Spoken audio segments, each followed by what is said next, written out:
नमस्कार बंधुगण, आज आम 14 अगस्ट 2025 रे ओडिशा रे पाग किपरि रहिबो से विषय रे आलोचना करने को जाउछु। भारतीय पाणीपाग विभाग रो आईएमडी सद्यतम रिपोर्ट अनुसार 13 अगस्ट रे बंगोपसागर सृष्टि होइथिबा निम्न चाप प्रणाली एबे अधिक सक्रिय होइछि एवं एहार प्रभाव 14 अगस्ट रे समग्र ओडिशा रे देखाजिबो। एही प्रणाली समुद्ररू प्रबल आर्द्रता टाणी नेउछि एवं दक्षिण पश्चिम मौसुमीर शक्ति वृद्धि करुछि। एही कारणरू राज्यर अनेक जिल्ला रे प्रबलरू अति प्रबल वर्षा घड़घड़ी सहित वज्रपात एवं प्रबल पवन हेबार आशंका रहिछि।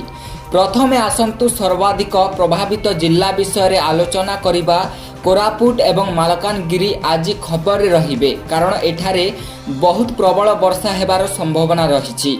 पाणीपाग विभाग एठारे घंटा प्रति 30 रु 40 किलोमीटर बेगरे वज्रपात सहित वज्रपात एवं पवन बहिबार सतर्कता जारी करिछि।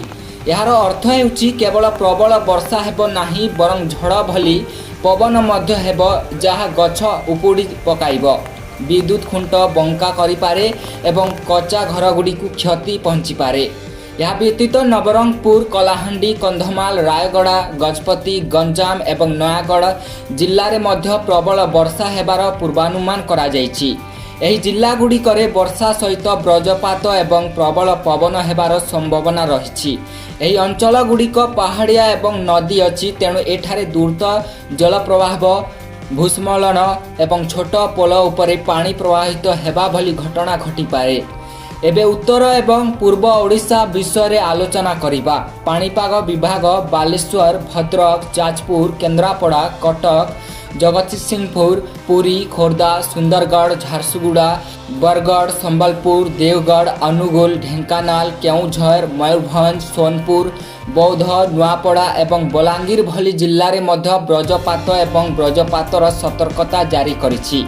एठारे दक्षिण जिल्ला गुड़िक परि प्रबल वर्षा हेबो नाही, किंतु घंटा प्रति 30 रु 40 किलोमीटर बेगरे वज्रपात एवं पवनर प्रभाव रहिबो, जहा जगु खोला अंचल रे एवं गछ तले ठिया हेबा विपज्जनक होई पारे।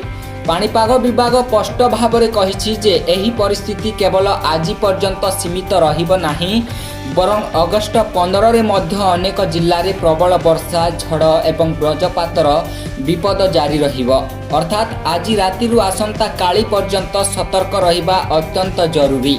जो माने ग्रामांचल रे अछंती, विशेष करी कृषि एवं नदीकूल अंचल रे अछंती, से माने जल प्रवाह एवं वज्रपात को एड़ाइबा पई विशेष सतर्कता अवलंबन करिबा उचित।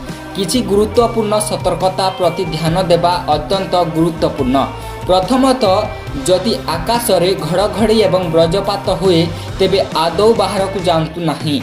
गछ, विद्युत खुंट एवं खोला पड़ियारू दूर रे रुहंतु। विद्युत आघातर आशंका थिबारु पानी भर्ती रास्ता रे चलिबा किंबा गाड़ी चलाइबारु दूरेई रहंतु। आपणक घरे एक टॉर्च, मोबाइल चार्जर, अत्यावश्यक औषध एवं पानीय जल प्रस्तुत रखंतु। जदि आपण जणे मत्स्यजीवी किंबा समुद्र कूल निकट रे रहुछंती, तेबे आगामी 24 घंटा पर्यंत समुद्र को आदौ जांतु नाही, कारण तरंग उच्चरे उठिबो एवं प्रबल पवन समुद्र यात्रा को विपदपूर्ण करिपारे। बंधुगण, एही सूचना केवल पाग स्थिति कहिबा पई नुहे, बरं आपणक सुरक्षा पई।